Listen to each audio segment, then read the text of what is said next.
আসসালামু আলাইকুম, সবাইকে স্বাগতম জানাচ্ছি এবিসি জব কেয়ারের পক্ষ থেকে। আশা করি সবাই ভালো আছেন। আমরা গত একটি পর্বে ঢাকা পাওয়ার ডিস্ট্রিবিউশন কোম্পানির অর্থাৎ ডিপিডিসি এর কমপ্লেইন সুপারভাইজার পদের জন্য মডেল টেস্ট 1 এর প্রশ্নপত্রগুলো দেখেছি। তারই ধারাবাহিকতায় আজকে আমরা সেই মডেল টেস্টের সমাধানগুলো দেখব। তো এই সমাধানের এইখানে যদি আমাদের কোনো ভুলভ্রান্তি হয়ে থাকে তাহলে অবশ্যই আমরা সংশোধন কোশ্চেনগুলো ইনবক্সে দিয়ে দেই বা ডিসক্রাইব বক্সে দিয়ে দেই, সেখান থেকে আপনারা দেখে নেবেন। আর মডেল টেস্ট মানে এই না যে এইখান থেকে হুবহু প্রশ্ন কমন পড়বে, জাস্ট আপনাকে স্মরণ করিয়ে দেওয়া একটি সম্ভাব্য প্যাটার্ন হতে পারে এবং এই অংশ থেকে আপনার কোশ্চেনগুলো একটু দেখতে হবে, এগুলো কমন কোশ্চেন হতে পারে আপনার জন্য। তো তাহলে চলুন আমরা সমাধানগুলো পর্যায়ক্রমে দেখে নিই।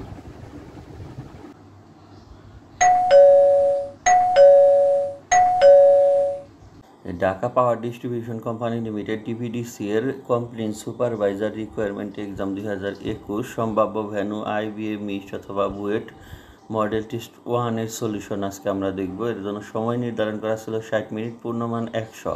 প্রতিটি প্রশ্নের মান সমান, প্রতিটি ভুল উত্তরের জন্য 0.25 মার্ক কাটা যাবে।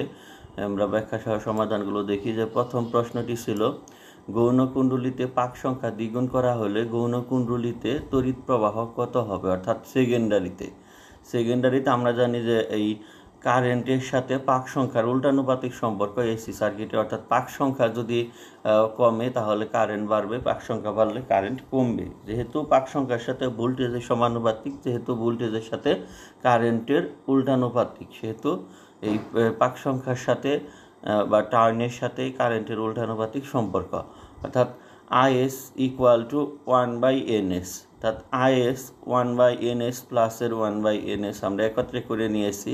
তার মানে প্রথম অবস্থায় হলো 1, দ্বিগুণ করা হলো এনএসকে, তার মানে এটা যদি আমরা ক্যালকুলেশন করি অ্যান্সার পাচ্ছি 1.5, 1.5 অ্যাম্পিয়ার হবে অ্যান্সার। তারপরে হলো আপাতন কোণ আই এবং ক্রান্তিক কোণ থিটা সি হলে নিচের কোণটি পূর্ণ অভ্যন্তরীণ প্রতিফলন I is greater than theta C.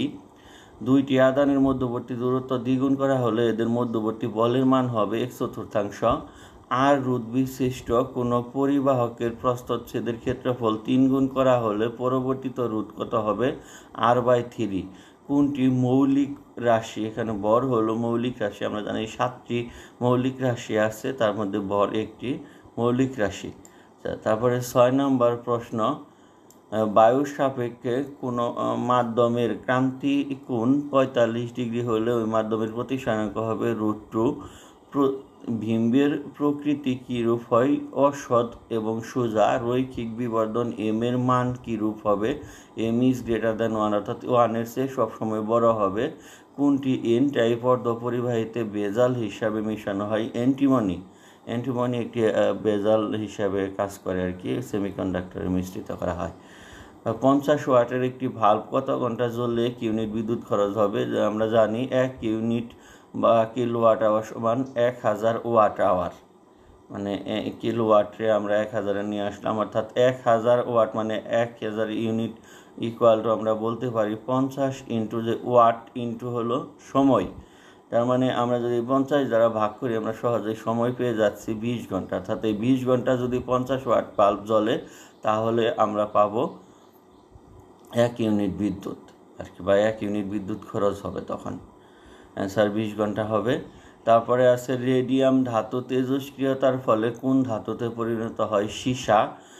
কোন তেজস্ক্রিয় বস্তু থেকে আলফা কণা নিঃসরণ হয়, এর অর্থ হলো হিলিয়াম নিউক্লিয়াস। 13 নম্বর প্রশ্ন, থাইরয়েড গ্রন্থি অস্বাভাবিক বৃদ্ধি চিকিৎসায় নিচের কোনটি ব্যবহৃত হয়, I-131। অর্ধপরিবাহী পদার্থের অন্যান্য পরমাণু মেশানোর কারণ হলো ইলেকট্রনের সৃষ্টি, হোলের সৃষ্টি, পরিবাহিতার সৃষ্টি, সবগুলোই। নিচের কোনটি অ্যাম্প্লিফায়ার হিসাবে কাজ করে, ট্রানজিস্টর। গ্লিসারিনের সাপেক্ষে কাচের প্রতিসরাঙ্ক 1.09। গ্লিসারিনে আলোর বেগ 2.404 ইন্টু 10⁸ মিটার পার সেকেন্ড হলে কাছে আলোর বেগ কত? তো আমরা জানি গ্লিসারিনের সাপেক্ষে কাচের প্রতিসরাঙ্ক সমান হলো গ্লিসারিন আলোর বেগ বাই হলো কাছে আলোর বেগ। তার মানে কাঁচা আলুর বেগ যদি আমরা পাইতে যাই তখন আমাদের কি করতে হবে, যে এই যে গ্লিসারিনে আলুর বেগকে ভাগ করতে হবে গ্লিসারিনের সাপেক্ষে যে কাঁচের প্রতিসারাঙ্ক এই দ্বারা। তো এটা আমরা ভাগ করলে অ্যান্সার পাচ্ছি 1.87 × 10⁸ মিটার পার সেকেন্ড। এটি অ্যান্সার। 1 কিলোওয়াট সমান কত জুল? 1 কিলোওয়াট সমান হবে 3.6 × 10⁶ জুল, অর্থাৎ 1 কিলোওয়াট আওয়ার সমান 1000 ওয়াট আওয়ার ইন্টু, দেখেন যে 1000 ওয়াট ইন্টু 3600 সেকেন্ড। 1 ঘন্টা সমান আমরা জানি 3600 সেকেন্ড, তার মানে 3.6 × 10⁶, অর্থাৎ এটা কি আমরা যদি এই 10⁶ নিয়ে আসি, তার মানে কি আমরা 3.6 × 10⁶ আমরা লিখতে পারি এটাকে। এই যে আছে মানে 10 উপর 6টা শূন্য আর কি, 10 লক্ষ দ্বারা যদি ভাগ করি, সহজ কথা। তো তার মানে এই যে ওয়াট সমান আমরা জানি joule per second, watt second, এখানে ওয়াট সমান জুল পার সেকেন্ড। এখন সেকেন্ড যদি আমরা কেটে দিই তাহলে আমরা পাচ্ছি 3.6 মেগা জুল অথবা 3.6 × 10⁶ জুল, এটি অ্যান্সার। তারপরে 18 নম্বর প্রশ্ন, কার নাম অনুসারে ভূষণ কণিকার নাম করা হয়? সত্যেন্দ্রনাথ বসু। নিচের কোনটি পারদে ডুবে যাবে? And platinum. কোনটির একক নেই? আপেক্ষিক গুরুত্বের কোনো একক নেই। একটি দণ্ডকে স্লাইড ক্যালিপাসের 2 সোয়ালের মাঝখানে রাখার ফলে প্রধান স্কেলের পাঠ্য ভার্নিয়ার সমাপতন যথাক্রমে 4 সেন্টিমিটার ও 7 পাওয়া গেল। ভার্নিয়ার ধ্রুবক 0.01 মিলিমিটার হলে দণ্ড কীরূপ হবে? এইখানে অ্যাকচুয়ালি একটু ভুল হয়েছে, যে এখানে 0.1 সেন্টিমিটার হইতো, সেটা 0.1 সেন্টিমিটার হবে। 0.1 সেন্টিমিটার, এখানে 0.1 হবে। এটা আপনারা একটু ক্যালকুলেশন করে নিয়েন। দণ্ডের দৈর্ঘ্য আমরা পাবো প্রধান স্কেলের পাঠ যোগ ভার্নিয়ার সমাপতন, কিন্তু ভার্নিয়ার ধ্রুবক যেহেতু সেন্টিমিটারে আছে, তার মানে আমরা এটাকে সেন্টিমিটারে কে আমরা যখন, অর্থাৎ মিলিমিটার 0.1 থাকবে, মিলিমিটার 0.1কে আমরা সেন্টিমিটার নিলে হবে 10 দ্বারা যদি আমরা তখন একে ভাগ করি, তার মানে 0.01 হবে। অর্থাৎ এইখানে এটা সেন্টিমিটার ঠিক আছে, কিন্তু এইখানে 0.1 মিলিমিটার হবে। অর্থাৎ এটা যদি আমরা ক্যালকুলেশন করি আমরা পাচ্ছি 4.07 সেন্টিমিটার। এখানে আমরা একটু ক্যালকুলেশন করে নিন যে এটা হবে 0.1 মিলিমিটার দণ্ডের দৈর্ঘ্য আর কি, ভার্নিয়ার ধ্রুবক হলে দণ্ডের দৈর্ঘ্য, অর্থাৎ দণ্ডের দৈর্ঘ্য আমরা পেলাম 4.07 সেন্টিমিটার। বাল্বের ভিতর দিয়ে তড়িৎ প্রবাহের ফলে তাপ শক্তি কী হয়? আলোক শক্তিতে রূপান্তরিত হয়।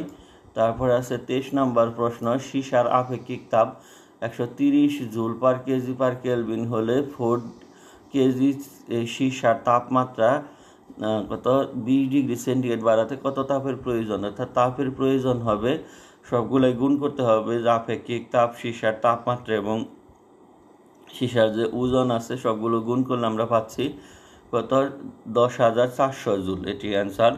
গলিত শিলার অপর নাম কি? ম্যাগমা। বরফ পানিতে ভাসে কারণ পানি বরফ হলে আয়তন বাড়ে, এজন্য। তারপর ল্যাবোসিয়ের কত সালে প্রথম মৌলসমূহকে 3 ভাগে ভাগ করেন? 1789। মৌলসমূহের ধর্ম নির্ভরশীল করে পর্যায় এবং গ্রুপের উপর।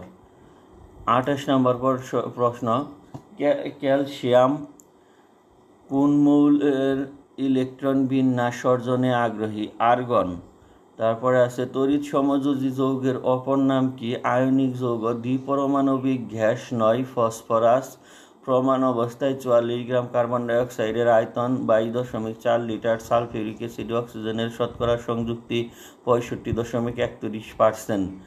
তারপর 2 গ্রাম ম্যাগনেসিয়ামকে দহন করলে উৎপাদের পরিমাণ কত হবে? 3.33 গ্রাম। রাসায়নিক বিক্রিয়ায় তাপের পরিবর্তনকে কোন এককে প্রকাশ করা হয়? Kilo joule.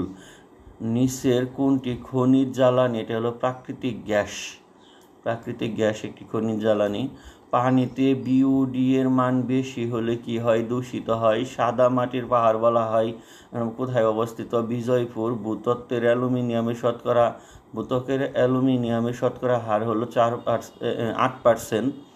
প্রকৃতিতে কোনটি মুক্ত অবস্থায় পাওয়া যায়? জিঙ্ক। পেট্রোলিয়াম গ্যাস ব্যবহৃত হয় মানে পানি উত্তোলন, মোটর গাড়ি, বিদ্যুৎ উৎপাদন সবগুলো কাজেই। খাদ্য পরিপাকে সাহায্য করে কোনটি?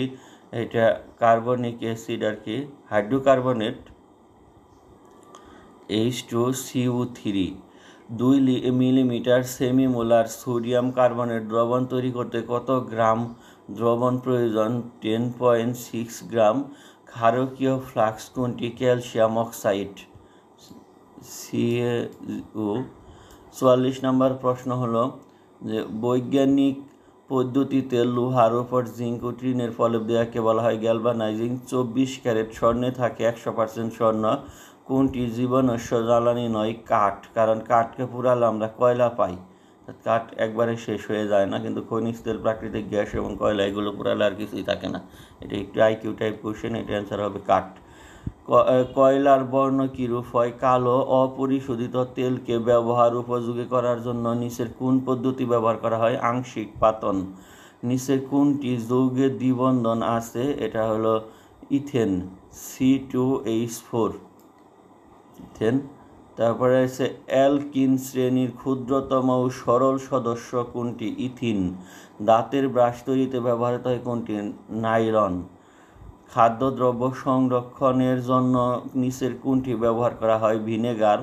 সোডিয়াম হাইড্রোক্সাইড একটি তীব্র ক্ষার। সিমেন্ট উপাদান হিসাবে সিমেন্টের প্রধান উপাদান কোনটি? Calcium carbonate. ক্যালসিয়াম কার্বনেট হলো সিমেন্ট উৎপাদনের প্রধান উপাদান।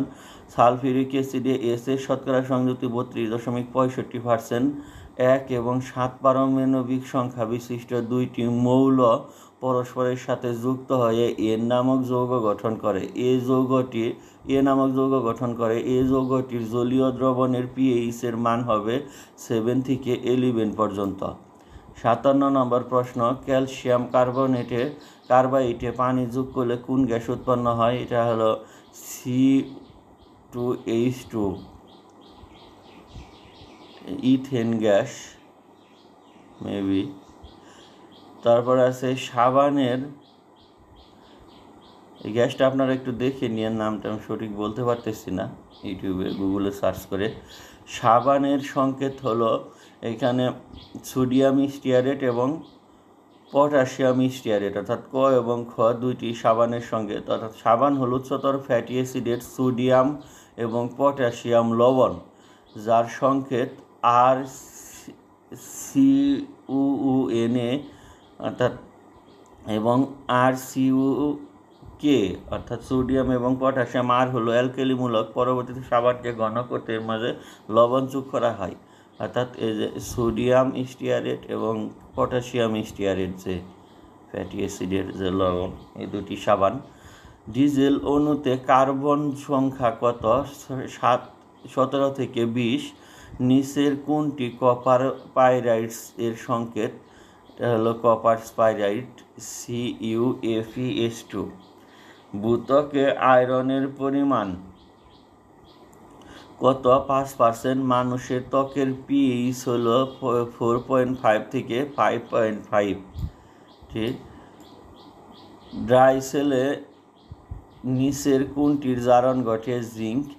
সোডিয়াম অক্সাইড যৌগ অক্সিজেনের জারণ মান কত? এখানে অক্সিজেনের জারণ মান ধরি x, অর্থাৎ সোডিয়াম অক্সাইড এটা হবে ইকুয়াল টু হলো 0, অর্থাৎ 1 × 2 এর যোজনে 1 আর কি, সোডিয়ামের 1 × 2 হলো প্লাসের x, অর্থাৎ তার মানে -2 এই আমরা পাচ্ছি অক্সিজেনের জারণ মান, অ্যান্সার হবে -2। মুদ্রা ধাতু এইখানে গোল্ড মানে অ্যারম AU। নিচের কোন মৌলটির তড়িৎ ঋণাত্মকের মান সবচেয়ে বেশি? এটা হলো ফ্লোরিন। এক বায়ুমণ্ডলীয় চাপে বিশুদ্ধ সালফারের গলনাঙ্ক 119 সেন্টিগ্রেড। নিচের কোনটির ব্যাপন সময় বেশি? নাইট্রোজেন। নিচের কোনটির দ্রাজ্য পদার্থ? এখানে ক ও খ, অর্থাৎ অ্যালকোহল এবং ইথার। কাগজের প্রধান উপাদান কোনটি? Cellulose. The synonym of inception এর অর্থ হলো outset. The man dash down silently and dash his food. Sat down silently and took his food, অর্থাৎ পাস্ট টেন্স হবে। তারপরে আছে the indirect form of the sentence. Farida said to her mother, I shall go to bed now. এটা হবে Farida told her mother that she would go to bed then. এটা একটি narration, আপনারা narration যারা জানেন তারা খুব সহজেই পারবেন। He advised me dash give up smoking, advised me to give up, সে মানে ধূমপান ছাড়তে আমাকে উপদেশ দিল। ক্লাস স্টুডেন্ট অর্থাৎ ক্লাস স্টুডেন্ট থাকে, টিমে থাকে প্লেয়ার অর্থাৎ টিম প্লেয়ার, এটা অ্যান্সার হবে। এটা হবে না যে বুক পেন কাপ ওয়াটার এগুলো আসলেও নাই, আপনার এখানে হবে টিম প্লেয়ার অর্থাৎ ক্লাস স্টুডেন্ট থাকে বা আর এখানে হবে টিমে থাকে প্লেয়ার। এটা ৭৬ নম্বর প্রশ্ন, সন্ধি ব্যাকরণের কোন অংশ আলোচ্য বিষয় ধ্বনিতত্ত্বে কোন স্বরবর্ণের সংক্ষিপ্ত রূপ নাই? অ বাংলা ভাষায় যৌগিক স্বরধ্বনির সংখ্যা কয়টি? ২৫টি। পাতি ও ইতি কোন উপসর্গ? খাঁটি বাংলা উপসর্গ। কোনটি মিশ্র শব্দ নয়? পকেট মার। আর এইখানে আছে যে 2 to the power x 6 x মাইনাসের 6 এ to the power x 6 minus x মাইনাসের 6 সমীকরণ এক্সের মান হবে 6, কারণ আমরা যদি এই এক্স মাইনাসের 6 যেহেতু আছে এটা যদি আমরা 0 করি তো এটা লগারিদম হিসাবে আমরা অ্যান্সার পাই 6। তারপরে হলো এটা ৮২ নম্বর প্রশ্ন, সাইন ৪৫ ডিগ্রি মানে কস ৪৫ ডিগ্রির মান হবে হাফ, তার দুইটির মানই √2 ইন্টু গুণ করলে হাফ পাই আমরা। একটি গোলকের ব্যাসার্ধ 4 সেন্টিমিটার হলে গোলকের পৃষ্ঠতলের ক্ষেত্রফল, আমরা পৃষ্ঠতলের ক্ষেত্রফল সমান জানি 4 পাই আর স্কোয়ার অর্থাৎ 4 ইন্টু পাই ইন্টু আর আছে ব্যাসার্ধ 4 অর্থাৎ 64 পাই বর্গ সেন্টিমিটার অ্যান্সার। তারপর আছে P X Y Z equal to X cube প্লাসের ওয়াই কিউব প্লাসের জেড কিউব মাইনাসের 3xy জেড হলে পি 1 2 3 এর মান কত? অর্থাৎ এক্স এর জায়গায় xy জেড এর জায়গায় আমরা 1 2 3 যদি বসাই এই সমীকরণটাতে আমরা মান পাচ্ছি 18, এটা 18 অ্যান্সার। 85 নম্বর প্রশ্ন, ইউ সেটের উপাদান 1 3 5 6 এবং এ সেটের উপাদান 3 6 হলে এ ভারের পাওয়ার সেট কত হবে? অর্থাৎ এ ভারের অর্থাৎ হলো ইউ মাইনাসের এ, অর্থাৎ ইউ এর যে সেট উপাদান সংখ্যা আছে তারপরে তার থেকে এগুলো বাদ গিয়ে যে উপাদান থাকবে তা হলো এ বার, অর্থাৎ তার মানে হচ্ছে আমরা 1 5। এখন 1 5 এর পাওয়ার সেট আমরা পাবো 4টি মানে উপাদান আর কি, যেমন এই 1 5 মিলে একটি সেট, 1 মিলে একটা, 5 মিলে এবং ফাঁকা সেট, এটা টোটাল 4টি সেট, অ্যান্সার হবে 4। মাউসে বাটন কয়টি থাকে? 2টি বাটন, রাইট এবং লেফট বাটন। করোনা ভাইরাস আক্রান্ত হয়ে প্রথম বাংলাদেশের কোন ডাক্তার মারা যান? ডাক্তার মঈনুদ্দিন, ইনি হলো Sylhet Usmani medical college and হসপিটালের ডাক্তার ছিলেন। সর্বকনিষ্ঠ মুক্তিযোদ্ধা শহীদুল ইসলাম যুদ্ধ করেন 11 নং সেক্টরে। Polymerase chain reaction is related with, এটা হলো ডিএনএ টেস্ট। কোন কোষ প্রাচীরের রাসায়নিক উপাদান কোনটি? অর্থাৎ সবগুলোই সেলুলোজ, পেকটিন এবং সুবেরিন। মুজিবনগর সরকারের উপরাষ্ট্রপতি ছিলেন সৈয়দ নজরুল ইসলাম। তারপরে 92 নম্বর প্রশ্ন, বাংলাদেশের প্রধান নির্বাহী কর্মকর্তা কে? প্রধানমন্ত্রী। সূর্যের নিকটতম গ্রহ কোনটি? বুধ। বাংলাদেশ কত সালে জাতিসংঘের সদস্যপদ লাভ করে? 1974। 1971 সালে 7 মার্চ ভাষণে ইঙ্গিত রয়েছে স্বাধীনতার। কাবাডি খেলার মধ্যরেখার সমান্তরালে কোর্টের দিকে দাঁড়ানোকে কি বলা হয়? বকলাইন। কে বিক্রয় কর বহন করেন? ক্রেতা। 98 নম্বর প্রশ্ন হলো, পৃথিবীর পরিধি দ্বারা উৎপন্ন কোণ কত ডিগ্রি? এটা হলো 360 ডিগ্রি হবে, যেহেতু পৃথিবী অনেকটাই গোলাকার।